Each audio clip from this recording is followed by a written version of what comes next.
At the local public pool, owner Grady is putting up a signboard to let the people know that the pool will remain closed for the holiday. Among them all, Bree enjoys swimming, but she takes a break when it is time for her to check her blood sugar level. Before jumping back into the pool, she wonders if she should take off her diamond ring. Meanwhile, in a small room, a worker called Carolyn is trying to steal cash from the stolen wallets, but Grady catches her red-handed. He immediately fires her, but she will still have to finish today's job. In the parking area, Bree's sister Jolene is sitting in her cab, wondering if she should join her sister or not. After lots of thinking, she decides to put her phone in the car and join her sister in the pool. Jolene has been in hospital for the last 5 years and the sisters haven't met for years, so Bree is happy they get to swim together again. But Jonah is in a bad mood because of her bad home situation, so she gets into an argument with kids running around the pool. But Bree convinces her to let go of the matter and have fun. The rest of the time goes well for the sisters. While they are enjoying their time in the pool, McGrady tells them it is time to leave. When Jolene points out the pool is supposed to be open until 8, Grady explains they are closing earlier for the holiday weekend. As they dry themselves off from the pool, Bree tries to show Jolene her ring, but she can't find it in her handbag. Everyone else has already left the pool and Grady tells the sisters to speed up, but they ignore him completely. Jolene checks the deep water and notices that the diamond ring is stuck in the steel grill, so Bree dives back in to get it out. Inside she tries to pull it as hard as she can, yet she can't take it out, so Jolene also jumps inside to help her sister. At that moment Grady takes one last look at the pool area and sees nobody inside, so he starts closing up the sheet. While they are still struggling with the stuck ring, Jolene's hair gets stuck too in the process, causing the sisters to concentrate on her hair and not notice the fiberglass lead slowly covering the pool. By the time they swim upwards it is too late, so now they are trapped inside the deep pool. Panicking, the sisters shouted for help as they hit the pool fiber cover, but unfortunately, Grady had left the place. After discussing what to do, Jolene starts feeling a bit stressed and freaks out when she accepts the fact that Grady left them here in revenge. Bree relaxes her down and they swim to the middle of the pool to try to break up the cover, but it is made of solid fiber and won't even crack a little. Bree's next idea is to check all the edges and seals to find any weak spots in the cover, but there is nothing except for a piece of swimming shirt. Eventually, they realize the cover has a small hole, but it won't break either, so Bree goes to remove the sharp plastic piece from a hole in the pool wall. By breaking it into pieces, she creates a sharp tool that can fit through the hole to try to saw it open. While Bree works on the fiber sheet, Jolene continues to complain about her past life. Jolene can't stand that Bree left her alone in the hospital, and now Bree thinks Jolene threw the ring into the pool out of jealousy and fear. An angry Bree dives back in and finally gets the ring out of the steel bar while Jolene takes over the sawing blade only to accidentally cut her finger. Bree comes back and points out that the steel bar could be heavy enough to break the fiber sheet above them, but she isn't strong enough to take it off alone. Jolene refuses to help her out, but before they talk further, they hear a noise. Suddenly, it turns out Bree's phone is vibrating with a call from her fiancé David, who leaves a voice note saying he will be attending a meeting dinner so he will get home late. Now they feel they can't depend on her fiancé either. Desperate, Bree dives in again and tries to take off the steel bar, but it doesn't work as planned. Hours pass by and as night falls outside, the lights go out in the streets and the pool building. Bree can hear her phone ringing with David's calls and Jolene keeps on arguing, this time about how she is annoyed by David. Suddenly Jolene notices Bree is not doing well and asks what's the issue, causing Bree to accept she was diagnosed with cancer while Jolene was in hospital. She needs to take her insulin shot soon or she may fall into a coma. Other side, Carolyn returns to the pool to finish her pending task. Meanwhile, the sisters are busy sawing the hole bigger. Jolene looks at the burnt red marks on Bree's arm and wants to discuss what really happened the day their father died because she doesn't remember anything. Bree tries not to answer the question but ends up telling their dad a beast and explains what tragedy happened. That night their father came home fully drunk and lit a cigar before passing out on bed. The cigar fell on his bed and started the fire, but he never woke up because he was unconscious. He couldn't even tell he was burning badly. Bree tried waking him up, only to get her hand burned. At that moment Carolyn enters the pool room and hears Bree's phone vibrating. When she comes closer to steal it, she hears the girls asking for help and deliberately asks her a few questions to buy time to empty Bree's handbag. However, she put down the bag when she noticed the cameras were working. Carolyn goes to the main room to turn the security cameras off and on the lights back, then she asks Bree for her phone's security lock, claiming she just wants to dial 911. Bree gives her the code, but instead of calling 911, Carolyn begins playing David's voice note. Jolene begins yelling and insulting her. Furious, Carolyn then explains her financial situation. After being in the prison cell, she had trouble finding any job and she really needed cash, so she would rescue the sisters if Bree gave her the ATM pin. Bree refuses to tell her, so Carolyn turns off the heater and light,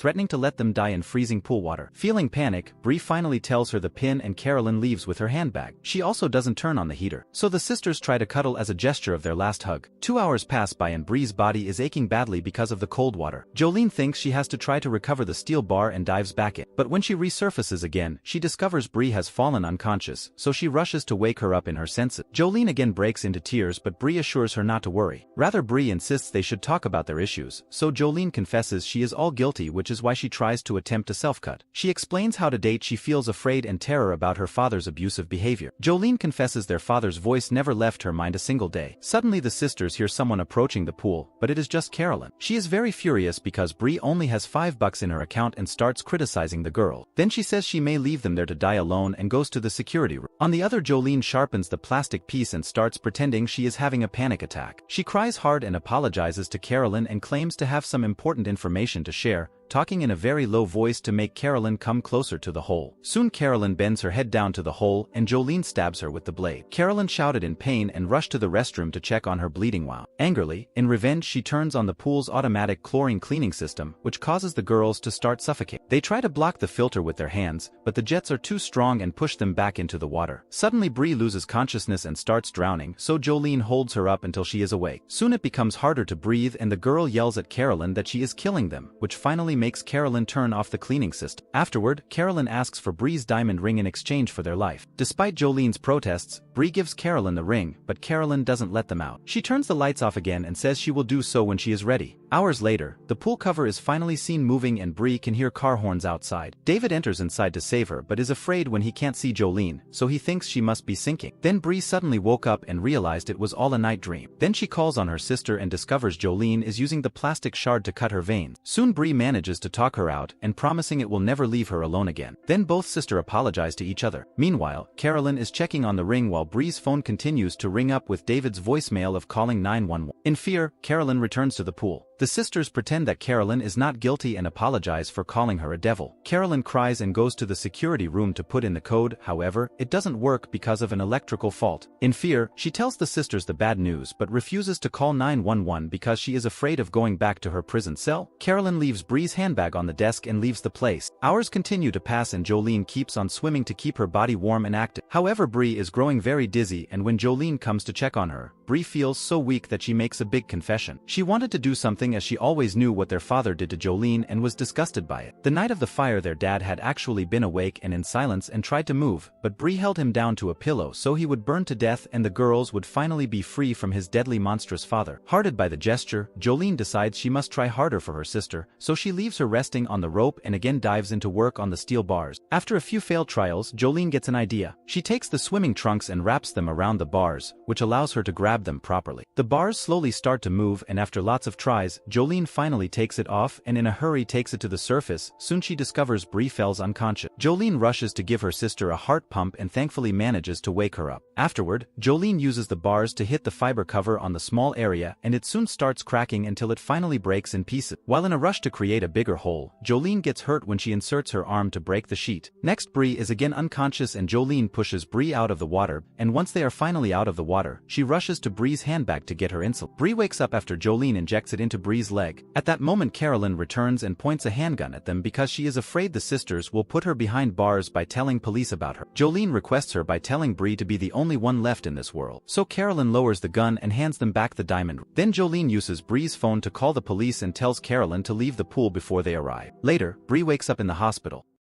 Subscribe to Universal Recaps and turn on notifications for regular updates. Give a thumbs up if you like our content.